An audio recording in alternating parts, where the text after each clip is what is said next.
Les organes sexuels masculins sont a priori bien connus de tous les hommes. En tout cas, ils savent que ça comporte un pénis, des testicules et la prostate.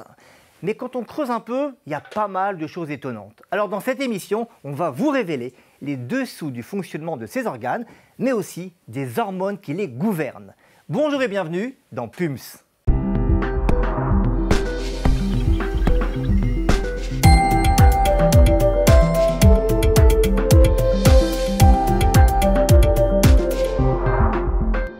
Alors pour comprendre le fonctionnement du pénis, de la prostate notamment, on est avec Idir. Bonjour Idir. Bonjour Boris. Docteur Ouzaïd, vous le connaissez, c'est l'urologue du collège de PUMS. Et on est aussi avec un spécialiste des hormones, le professeur Jacques Young. Bonjour Jacques. Bonjour. Endocrinologue. On vous retrouve d'ailleurs dans une autre émission consacrée à l'appareil reproducteur et sexuel féminin. Alors Idir, en tant qu'urologue, et il faut ajouter andrologue, alors vous recevez pas mal d'hommes inquiets. Moi j'ai une question à vous poser, très claire. Est-ce que le pénis a une taille normale, une taille pathologique? Non. Réponse simple. Vous nous direz tout à l'heure ce qui se passe quand il y a d'un pénis très petit, parce que ça peut quand même arriver. Mais en tout cas, le pénis... Pour le gros de la consultation, les hommes qui viennent inquiets pour la taille de leur pénis, quand on les examine, ils ont un pénis de taille normale. Jacques Young, l'érection, comme le fonctionnement général des organes masculins, ça dépend beaucoup des hormones. Est-ce que c'est important de le dire pour déculpabiliser, on va dire, défrustrer les hommes qui ont des pannes sexuelles? Absolument. C'est-à-dire qu'il y a un côté orgueilleux de l'homme quand il a des troubles de l'érection.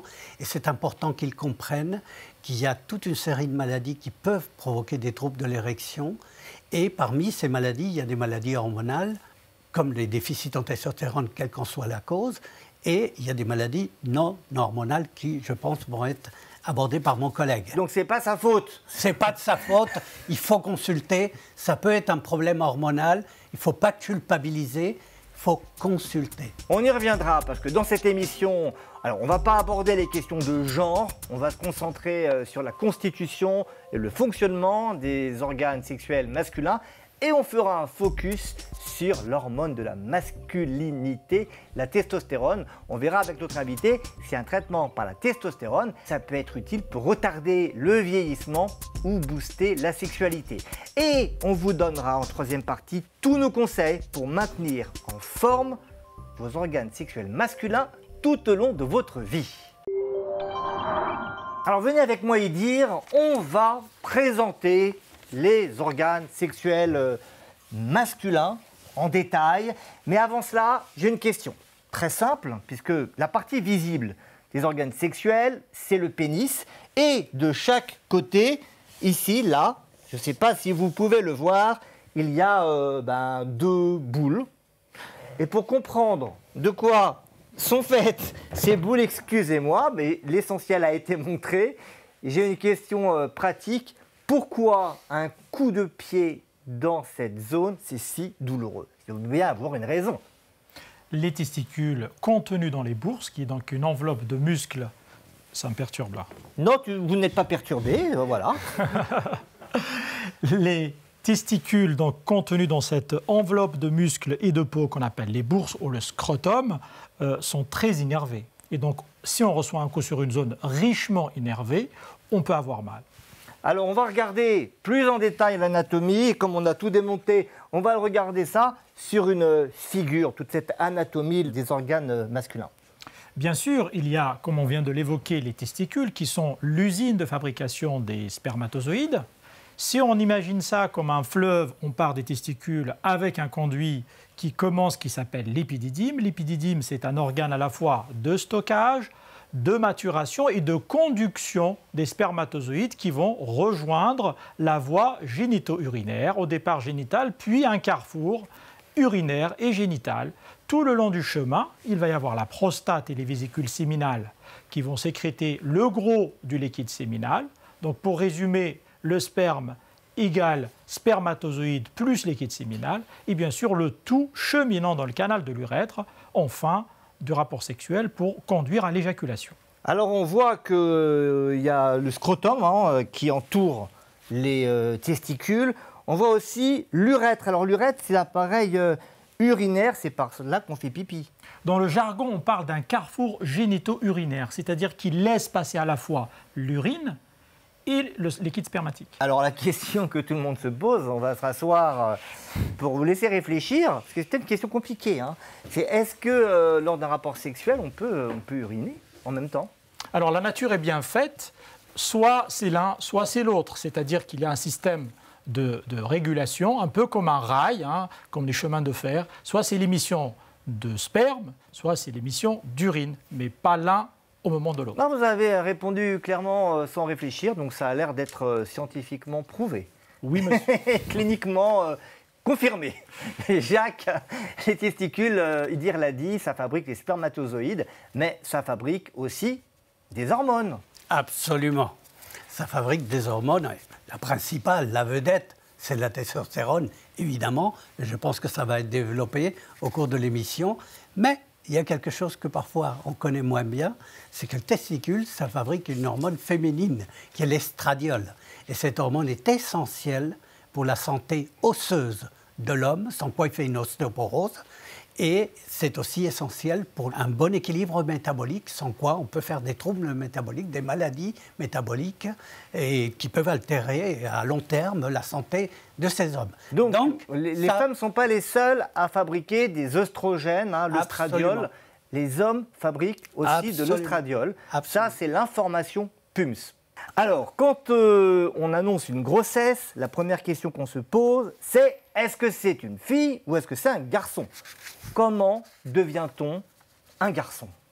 Alors, il faut d'abord qu'il y ait un embryon très précoce, quelques petites cellules, et après, disons, quelques semaines, vers la 7e semaine de vie fœtale, il va y avoir un organe qui s'appelle la gonade primitive qui va devenir un testicule. Et ce testicule qui va se mettre à produire une hormone essentielle chez le fœtus, qui est la testostérone. Et ça, c'est uniquement quand on a les chromosomes XY. XY, parce que quand on a les chromosomes XY, il y a une zone du chromosome Y qui va faire que la gonade indifférenciée devienne un testicule qui va se mettre à fabriquer des hormones et qui va agir sur tous les organes génitaux internes et externes. Alors on rappelle, sur le plan génétique, l'homme c'est XY et la femme c'est XX. Exactement. Alors on va regarder le fameux tubercule qui va apparaître et dès 8 semaines de gestation, et à ce stade-là, c'est indifférencié, ça peut évoluer garçon ou fille. C'est à peu près la 7e, 8e semaine, c'est la période où la gonade primitive n'est pas encore devenue testicule. Mais les cibles de cette testicule fœtale sont déjà là. C'est ce que vous voyez là, le tubercule génital, bourrelet génito-fente, et sous la différenciation de cette gonade primitive qui devient un testicule et qui va fabriquer des hormones, en particulier la testostérone, ce système va se développer dans le sens masculin, avec la croissance pénienne, le gland et les testicules qui vont se développer en parallèle et qui sécrètent activement des hormones sous l'effet d'une hormone placentaire très importante qui est l'HCG, la gonadotrophine chorionique, qui commande le testicule. Ce qui est très intéressant, c'est que ce sont donc des hormones qui vont finalement faire évoluer les organes très primitifs vers les organes féminins ou masculins, mais quand on regarde l'anatomie, féminine ou masculine, il persiste des similitudes, des correspondances. En effet, Boris, les mêmes tissus de départ vont évoluer en fonction du patrimoine chromosomique, soit vers la gonade mâle ou la gonade féminine. Donc ainsi, on peut trouver à titre anecdotique des similitudes et des appariements. Ainsi, par exemple, on sait que le testicule, l'équivalent chez la femme, ce sont les ovaires. Le clitoris, l'équivalent chez l'homme, c'est le gland. Et par exemple, les grandes lèvres chez la femme, son équivalent, c'est la peau scrotale chez l'homme. Dans une autre émission, on vous parle justement de cette correspondance entre le clitoris et le pénis, et on vous explique en détail le rôle du clitoris qu'on a découvert, notamment son anatomie, très récemment. Donc, je vous encourage à aller regarder. Elle est bien, cette émission. Très bien. Alors, que se passe-t-il, Jacques, après la naissance? Parce que comme chez les filles d'ailleurs, on va avoir besoin de ces organes beaucoup plus tard, entre la naissance et le moment où on va avoir des rapports sexuels ou bien on va vouloir procréer, il y a quand même pas mal d'années. Hein.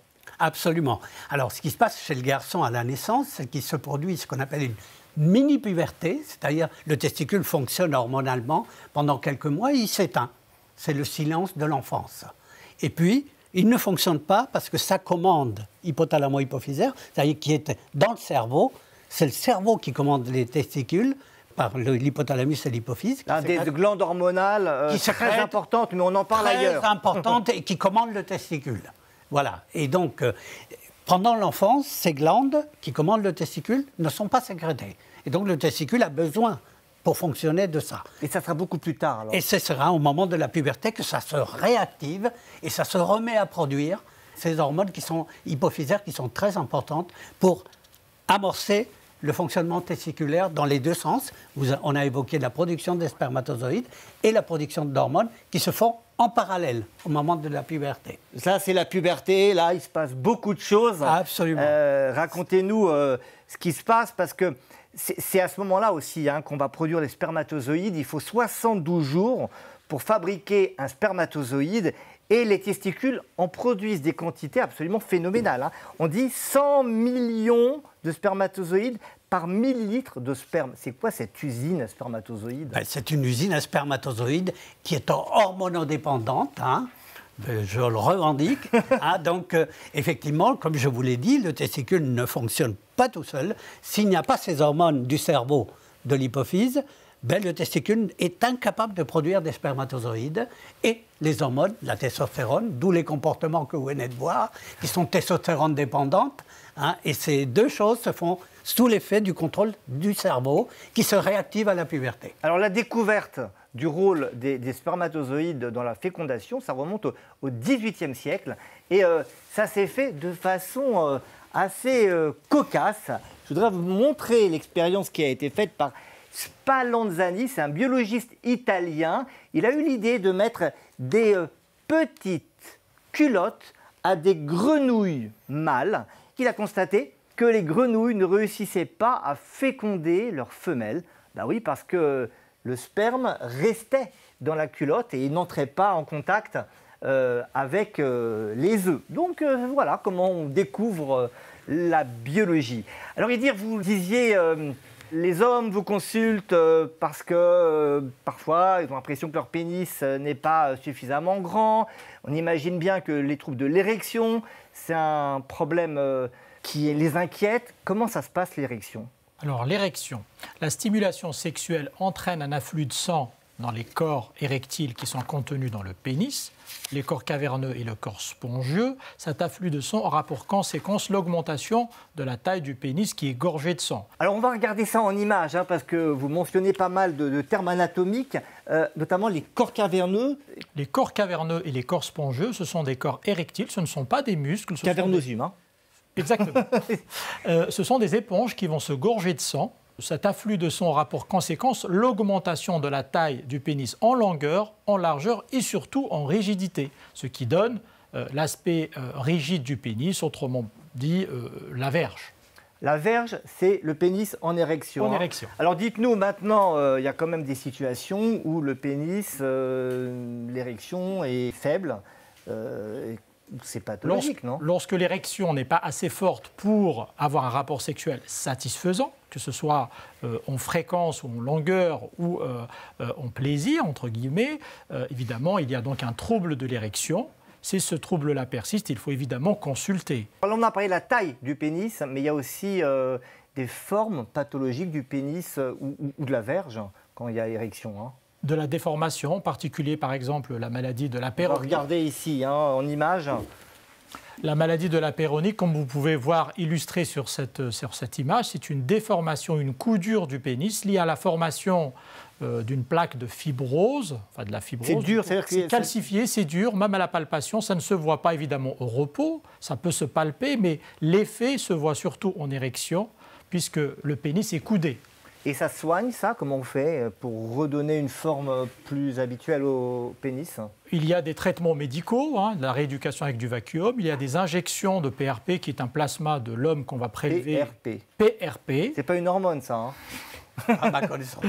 C'est le propre sang et le plasma du patient qu'on va réinjecter dans la plaque pour la dissoudre en quelque sorte. Et puis si c'est nécessaire et que ce n'est pas suffisant, il y a de la chirurgie reconstructrice pour corriger cette coudure du pénis. Et là, c'est le chirurgien urologue qui intervient évidemment pour corriger. Vous savez quel roi était atteint de, paraît-il, cette maladie?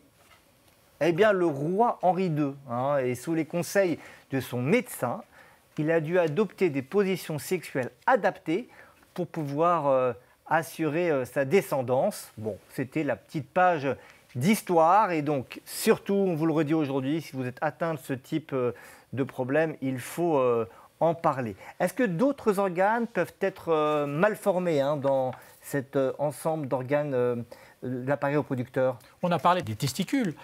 À la naissance, on peut avoir les testicules qui, normalement, doivent être au fond des bourses. Parfois, il peut y avoir un problème de migration des testicules. On appelle ça la cryptorchidie. On va voir en image, cryptorchidie, ça veut dire un retard de la descente ou de la migration des testicules qui, à l'état embryonnaire, comme on l'avait cité tout à l'heure, le testicule est en position intra-abdominale. Il est là. Il va descendre à la naissance normalement pour atterrir et se loger au fond de la bourse, c'est-à-dire à l'extérieur du corps humain, parce que cette position est importante pour le bon fonctionnement des testicules, en particulier la formation des spermatozoïdes. Donc si un enfant à la naissance, le pédiatre le palpant, ne trouve pas de testicules au fond, ça peut descendre secondairement, mais enfin, si ça ne descend pas spontanément, il faut aller les chercher pour les descendre parce qu'il peut y avoir des problèmes sur la fertilité, voire plus que ça, créer un cancer du testicule. C'est un des facteurs de risque du cancer du testicule. Alors parfois c'est un testicule qui n'est pas descendu et des fois c'est de chaque côté le testicule qui n'est pas descendu. La majorité des pédiatres sont en général alertes à la présence. Ils palpent pour vérifier que les testicules sont bien à l'intérieur des bourses. Alors, on a parlé de la testostérone depuis le début de cette émission, que c'est une hormone qui est absolument essentielle. Et bien maintenant, on va voir avec notre invité si utiliser cette testostérone en supplémentation, ça peut nous empêcher de vieillir et booster la sexualité. Bonjour Nadia. Bonjour. Docteur Stivalet, vous êtes médecin, chirurgien, urologue, andrologue. Alors on a vu que la testostérone, c'est l'hormone qui fait, entre guillemets, les garçons.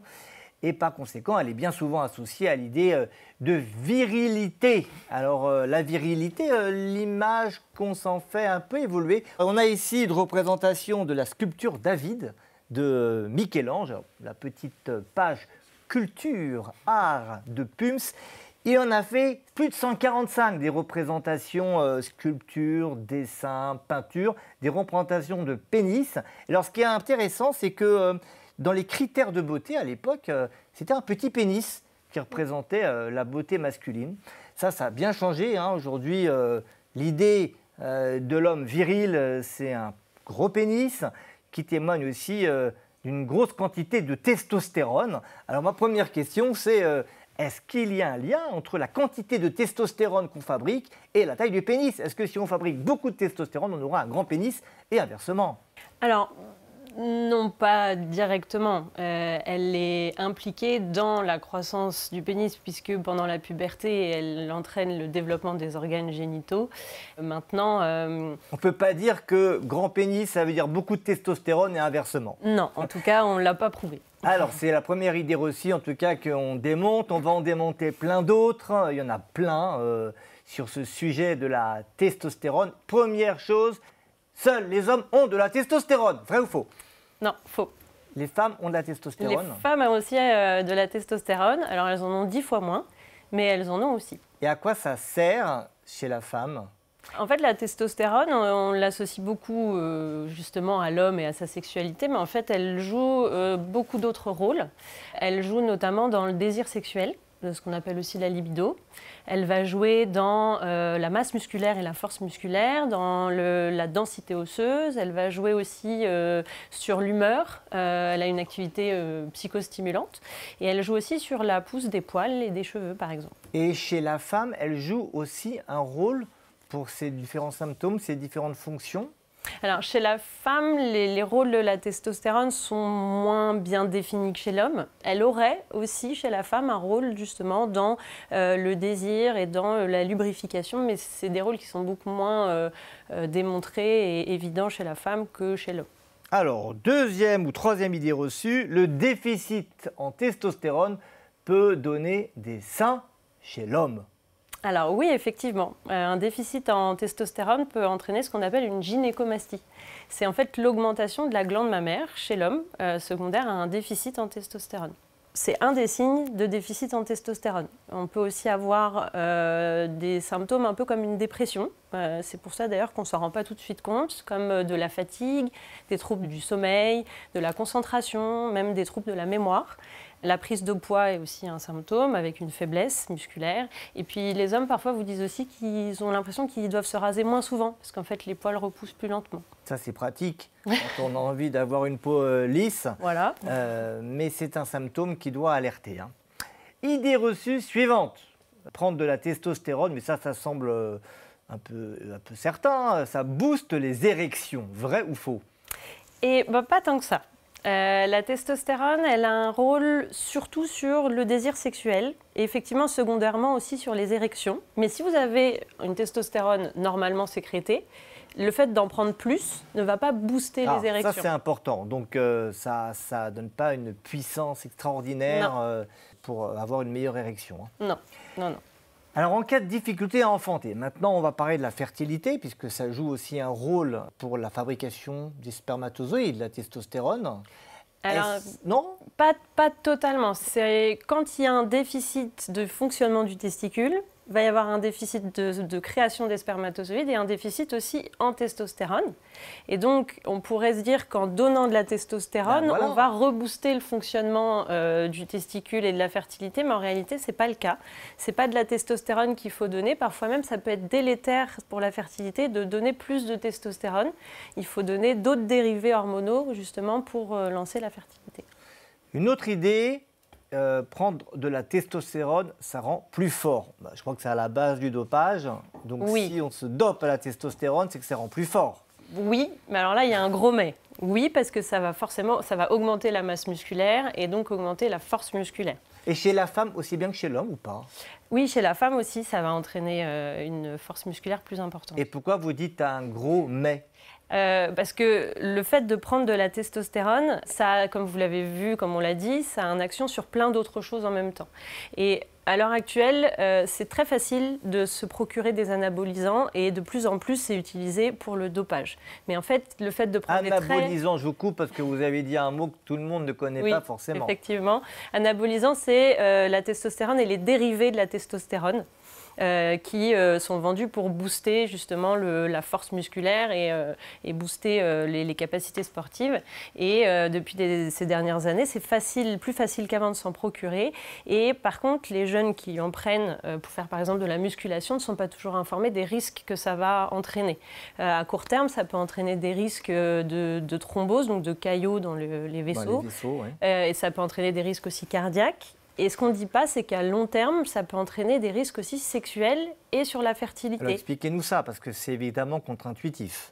En fait, quand on donne de la testostérone de l'extérieur, donc qui n'est pas sécrétée par son propre corps, en fait, on va éteindre le fonctionnement naturel du corps, puisque la testostérone, elle arrive de l'extérieur, le corps se dit j'en ai assez, j'arrête de la produire. Et après, quand on arrête la supplémentation, ça peut ne pas revenir? Eh bien oui, si on a pris des très grosses doses, on a bloqué complètement le fonctionnement naturel.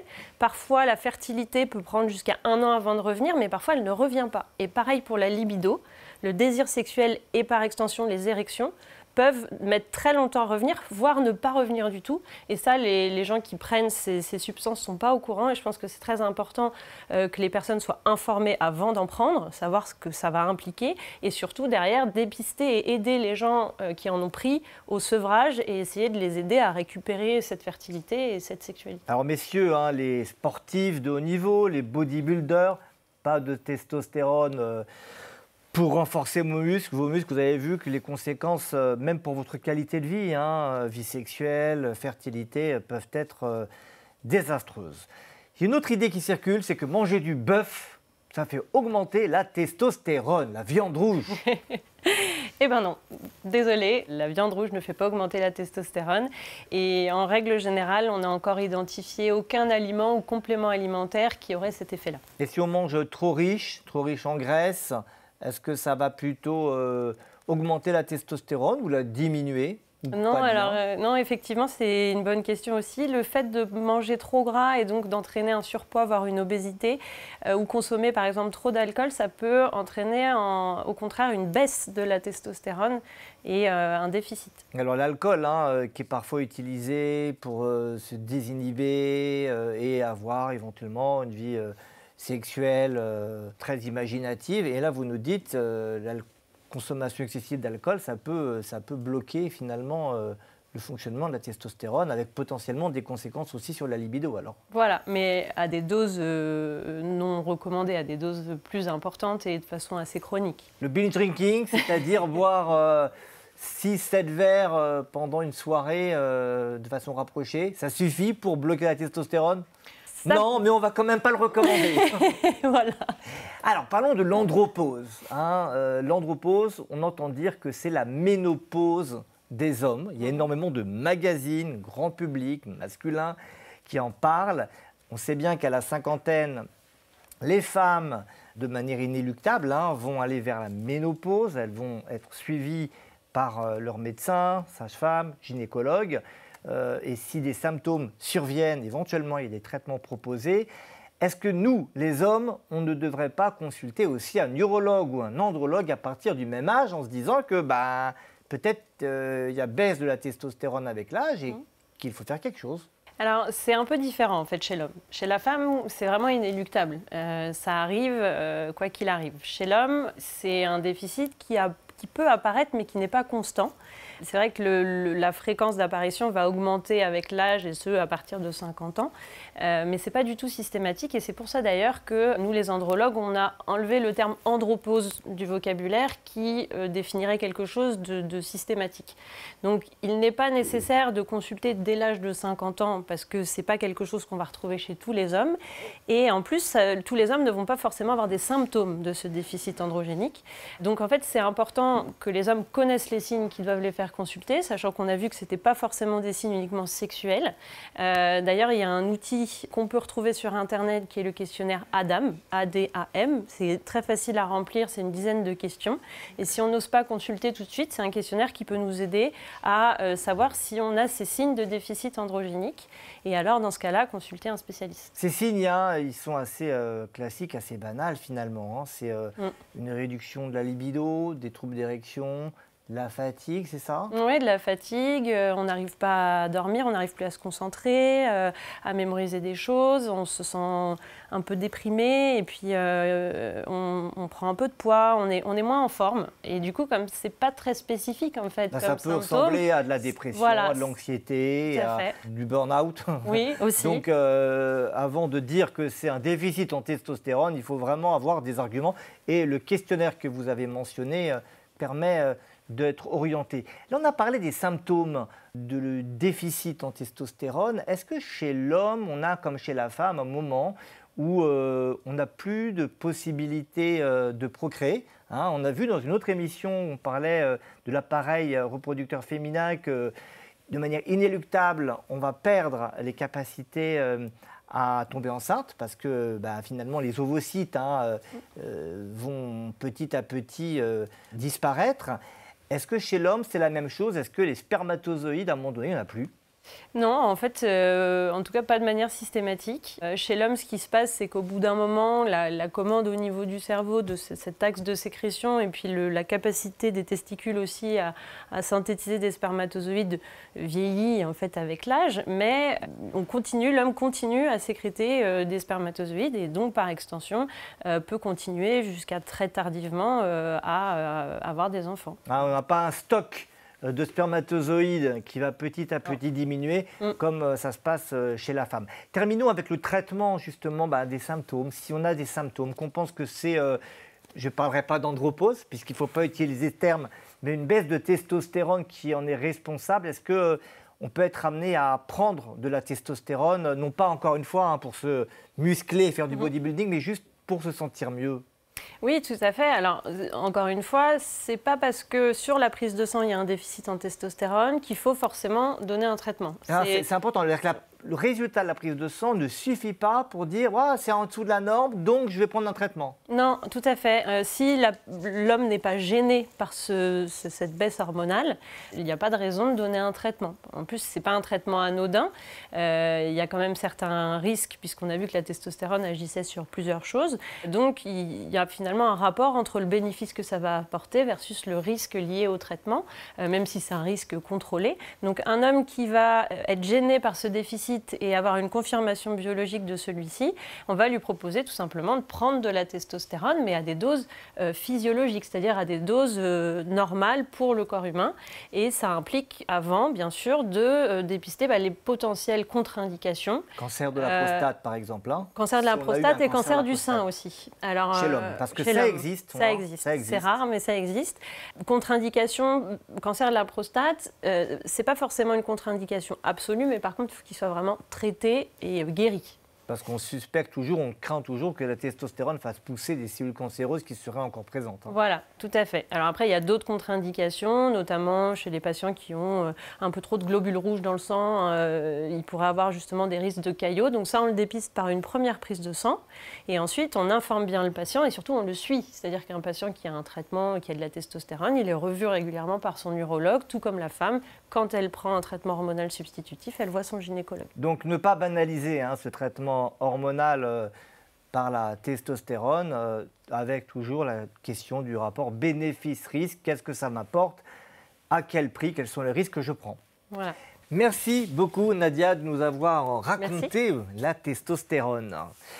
On va maintenant retrouver les deux experts du collège de PUMS, Idir et Jacques. On a encore pas mal de conseils pratiques à vous donner pour maintenir en parfaite santé les organes sexuels masculins tout au long de la vie. Jacques, on va poser une question simple. Le système hormonal, on a vu à quel point il était capital pour nos organes sexuels masculins. Comment le préserver?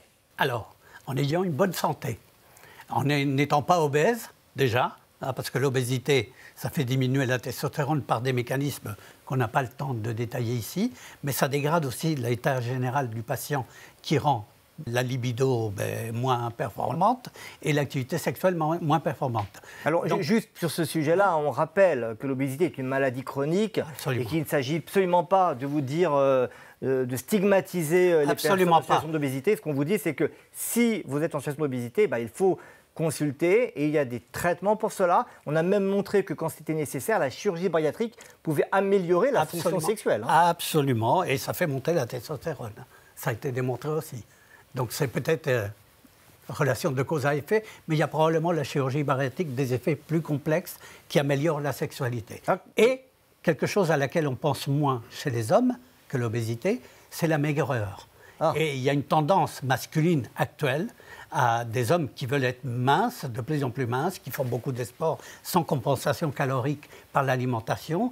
Et du coup, ils sont dans un état de maigreur tel qu'ils n'ont pas de masse grasse et il y a un déficit en leptine, qui est une hormone sécrétée par la masse grasse. Et quand la leptine n'est pas sécrétée correctement, il n'y a pas de testostérone. Donc l'excès de masse grasse, mais aussi le déficit de masse grasse, ce n'est pas bon pour le système hormonal. Absolument. Est-ce qu'il y a un régime idéal Le régime idéal, c'est un régime équilibré, un régime normal. C'est ça le régime idéal. Alors, c'est pas la peine d'en rajouter.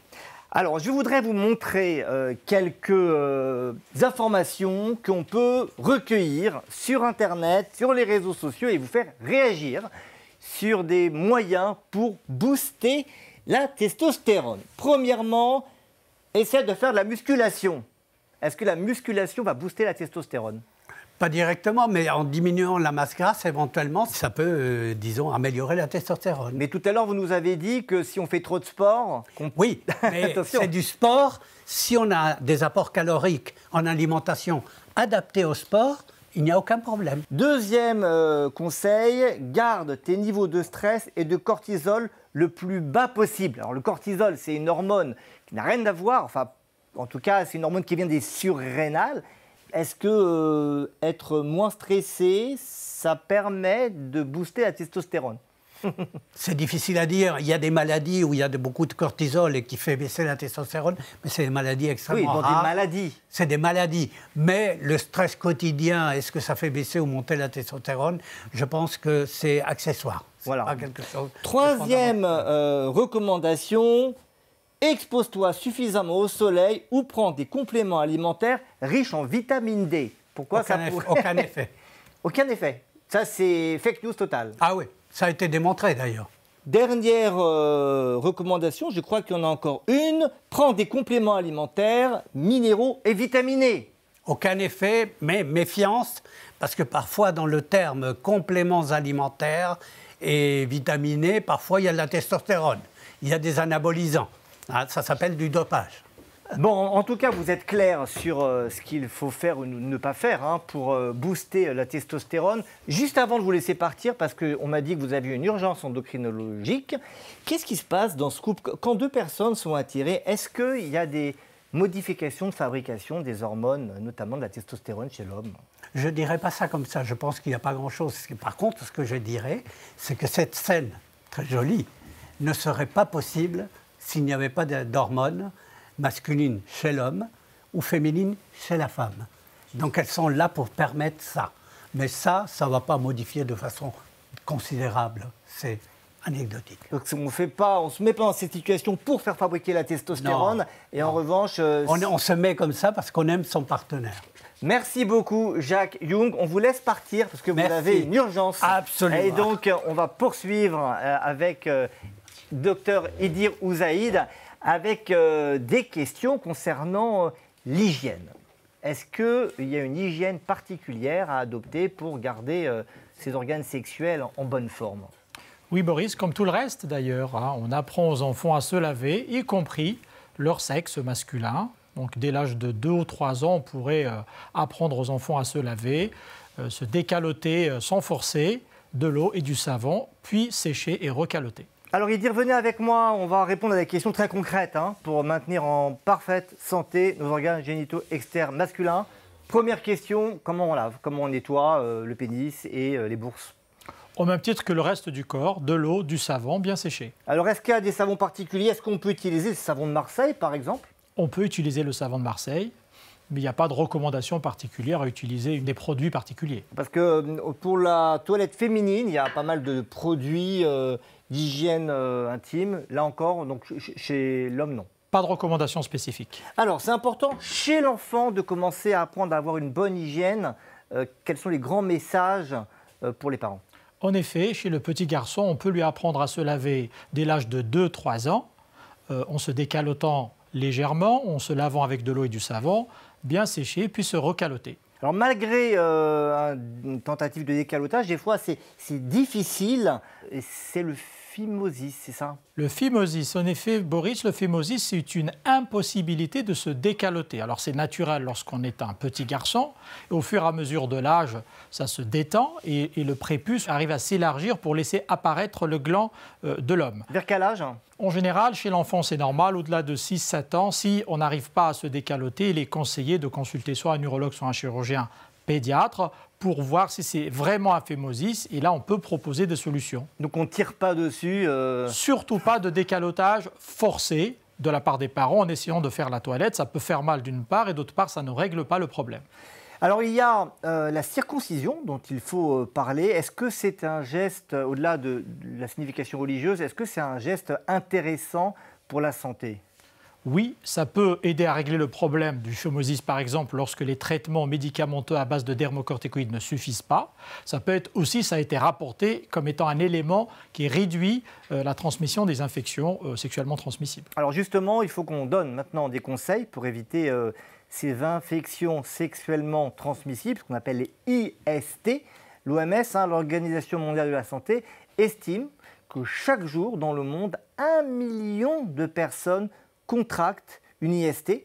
Alors il y a des virus connus comme le VIH, le virus qui donne le sida s'il évolue.